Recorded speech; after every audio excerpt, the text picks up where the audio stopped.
ऋचा सिंह जी, तो क्या पूरी बीजेपी पूरी तरीके से तैयार हो गई? पहले 10 सीट में 2-2 सीटें, मुख्यमंत्री, 2 डिप्टी सीएम, प्रदेश अध्यक्ष और संगठन मंत्री, उन लोगों को जिम्मेदारी प्रभारी बना दिया।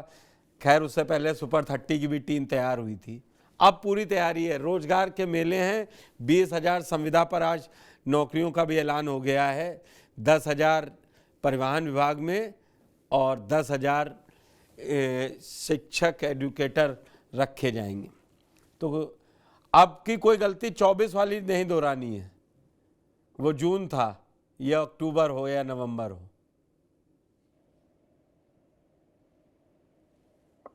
पुष्कर सर, रोजगार सृजन सरकार का सतत चलने वाला प्रक्रिया है और सरकार का दायित्व भी है कि रोजगारों का सृजन होता है।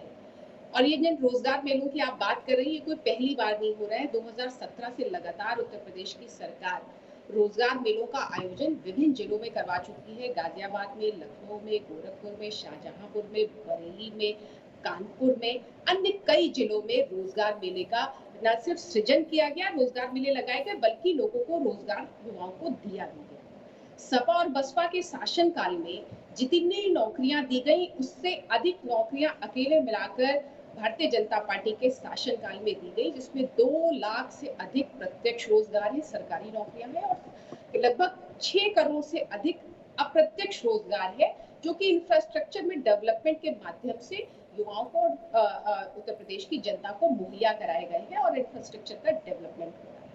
देखिए, उत्तर प्रदेश की सरकार आदरणीय योगी आदित्यनाथ जी के नेतृत्व में $1 ट्रिलियन इकोनॉमी की राह पर चल रही है। और जब $1 ट्रिलियन इकोनॉमी की राह पर चल रही है, तो ऐसे में इन्वेस्टमेंट, रोजगार का सृजन और विकास, ये उसके सहज परिणाम है। जब $1 ट्रिलियन इकोनॉमी की ओर उत्तर प्रदेश बढ़ चुका है, तो इन्वेस्टमेंट आना ही आना है। इन्वेस्टमेंट आएगा तो रोजगार के अवसर अधिक से अधिक उपलब्ध होंगे। इन्वेस्टमेंट आएगा तो इंफ्रास्ट्रक्चर डेवलपमेंट होगा, विकास होगा, क्योंकि उत्तर प्रदेश की सरकार विकास और विरासत के का जो समन्वय है, इसके मूल मंत्र पर चलती है। देखिए, समाजवादी पार्टी की सरकार ने जिस तरीके का उत्तर प्रदेश भारतीय जनता पार्टी को दिया था, जिसमें 1 डिस्ट्रिक्ट 1 माफिया की योजना चलती थी और इन्वेस्टमेंट नहीं आता था, माफिया का इस तरीके से खौफ था कि उत्तर प्रदेश में इन्वेस्टमेंट के लिए कंपनियां नहीं आती थी, जिसके चलते युवाओं को रोजगार नहीं मिलता था। इन लोगों ने शिक्षा माफिया का जिस तरीके का नेक्सस खड़ा किया हुआ था, उस शिक्षा माफिया के नेक्सस के तहत तमाम तरीके के, चाहे वो नकल माफिया हो, चाहे वो पेपर लीक कराने वाले संगठित माफिया हो, वो उत्तर प्रदेश में सक्रिय थे, जिनकी कमर तोड़ने का काम भारतीय जनता पार्टी की सरकार ने किया है। अब आप ये भी देख लीजिए कि उत्तर प्रदेश में जब समाजवादी पार्टी की सरकार थी, तब जब पेपर लीक हुआ करते थे, क्योंकि मैं तो प्रयागराज से ही आती हूँ, जब पेपर लीक हुआ करते थे, तो सरकार ये मानने को भी नहीं तैयार होती थी कि पेपर लीक हुआ है।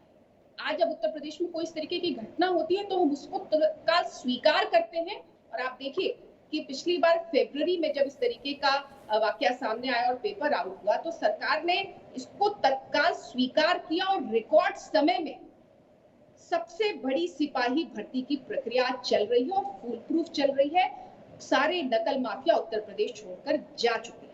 तो ये कहना कि उपचुनावों को देखते हुए इन मेलों का सृजन किया जा रहा है, रोजगार मेलों का, ये सही नहीं होगा। रोजगार मेलों का सृजन लगातार प्रक्रिया है जो चली आ रही है 2017 से और आगे भी चलती रहेगी।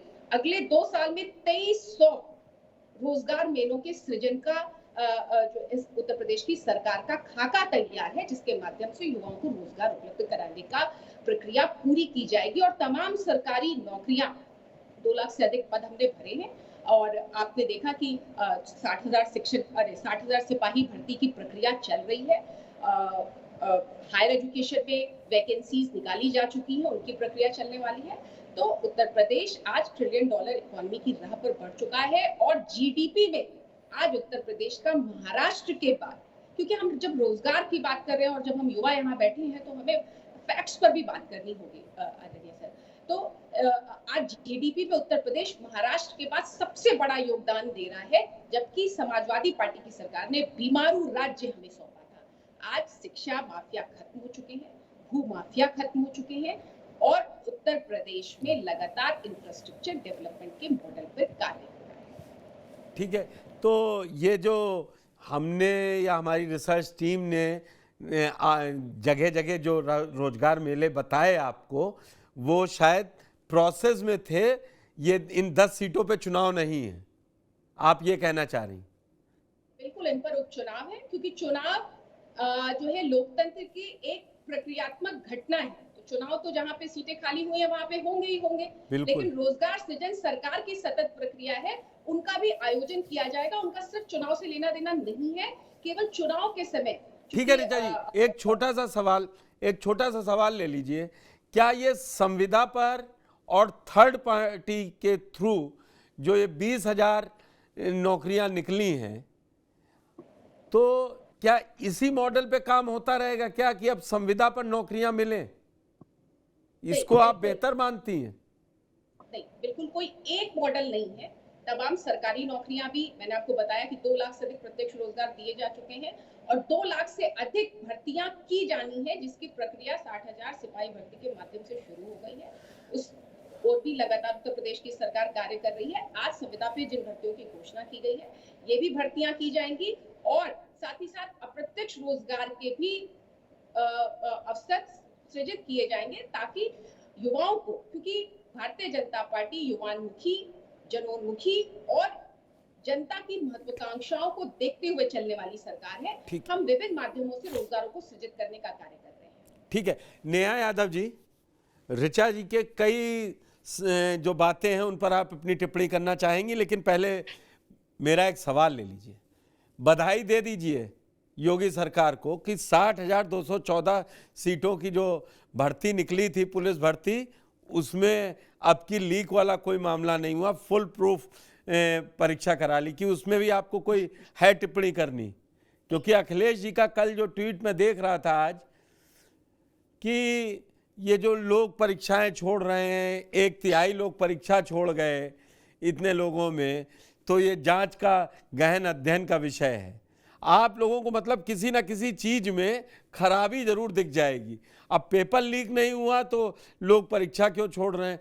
अरे जब 6 लाख लोग वहां से भरेंगे, बिहार से, पश्चिम बंगाल से, तो नहीं आए ये उनका, इसमें आप इतना नुक्स क्यों निकाल रहे हैं? रोजगार दे रहे हैं। और अभी तक की आज शाम जब हम लोग कर रहे हैं, तो इस बार पुलिस भर्ती परीक्षा में अभी तक कोई पेपर लीक का मामला नहीं आया गया, और जो 20,000 संदिग्ध थे उनको ऊपर गहन जांच रखी गई और एक अच्छी तरीके से अभी तक, मैं कह सकता हूं, हो सकता है कोई आंकड़ा दे तो फिर मैं ऋचा जी से पूछूं, वो करवाया है उन्होंने।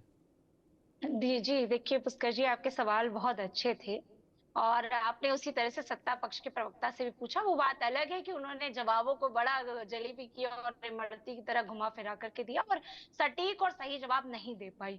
देखिए अभी माननीय राष्ट्रीय अध्यक्ष जी ने जो ट्वीट किया, आप उसको लेकर के चर्चा कर रहे हैं, वो बहुत साफ शब्दों में उन्होंने लिखा कि जो उत्तर प्रदेश की सरकार है उसके ऊपर से युवाओं का विश्वास उठ चुका है। 32% से ज्यादा युवाओं ने परीक्षा छोड़ दी। आखिर क्यों? क्योंकि पेपर लीक से परेशान, हताश, निराश युवाओं में विश्वास पैदा नहीं कर पाई भारतीय जनता पार्टी की सरकार। और मेरी बहन बड़े आंकड़ों और उसकी बात कर रही थी कि तथ्य और आंकड़ों पर बात होनी चाहिए। बहुत सही बात कही। सीएमआई की रिपोर्ट कहती है कि 6%, जो 2012 में 6% बेरोजगारी दर देश की थी, आज 15% हो गई है।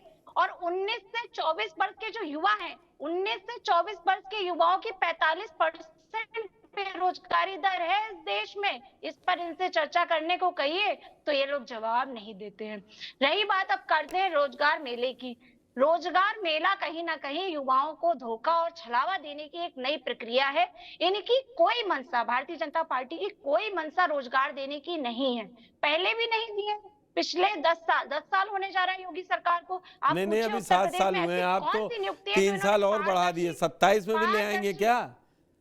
नहीं, ऋचा जी तो मुस्कुरा कर रही है, कह रही है ठीक है। नहीं आने वाले 27 में तो ये दूर दूर तक नहीं आने वाले। ये दूसरा कार्यकाल इनका जैसे तैसे पूरा हो रहा है बेईमानी और छल कपट से, वो भी इस देश के उत्तर प्रदेश की जनता देख रही है। मैं तो इसलिए हंस रही थी कि हमारी बहन ने जब आंकड़ों की बात की, अब इनसे सीएमआई की रिपोर्ट के आंकड़ों की बात कर लेंगे तो इस पर ये जवाब नहीं देंगी।